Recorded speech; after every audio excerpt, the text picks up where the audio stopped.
In Palermo, there is the Piazza Bellini. The square is surrounded by three very different churches. The first church, depending on which way you actually start, is the Martorana. The church is the co-cathedral, whatever that means, of St. Mary's of the Admiral. This church actually belongs to the Italo-Albanian Catholic Church, and the foundation charter dates back to 1143.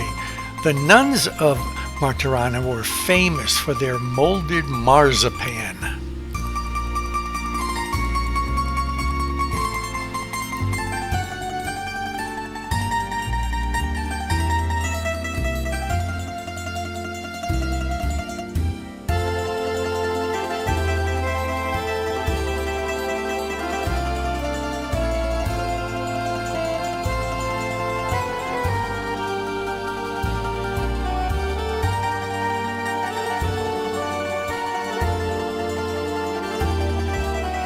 You sort of can't believe how close a couple of these churches are, but when you walk out the front door in about 10 feet, you enter the church of San Cataldo. Now, San Cataldo was erected in 1154, and it's a great example of Arab Norman architecture.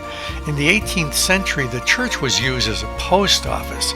Then in the 19th century, it was restored and brought back to the form more similar to a original medieval edifice and church.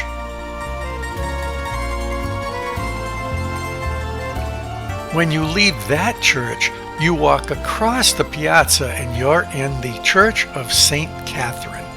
This church is a combination of Sicilian Baroque, Rococo, and Renaissance styles. I'm not exactly sure what that means, but it actually is a really nice thing to look at.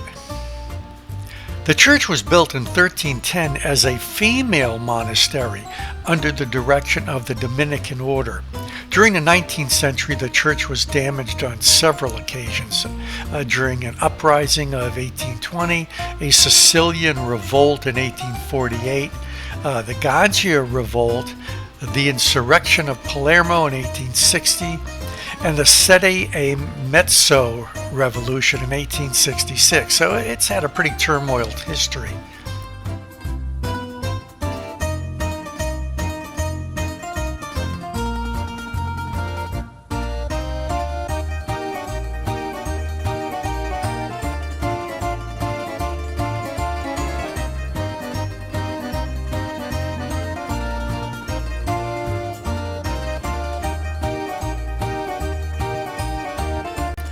You actually get to walk up on the roof of this church. You go upstairs and through a wooden supporting beams and rafters that you feel you really shouldn't be going through, and you get great views of Palermo.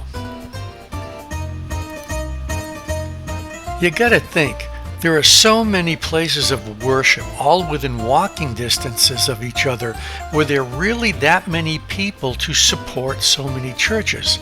And some of these are not little chapels. Some are pretty big structures with a lot of elaborate artwork.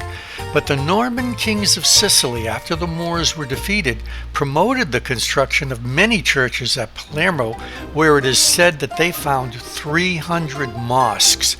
And all of these were replaced and turned into churches, and even a few new ones were added. There's a lot more history to these three churches, but if you get to Palermo, you just got to search them out. They're very close to the central of the old city area, and these are only three of them.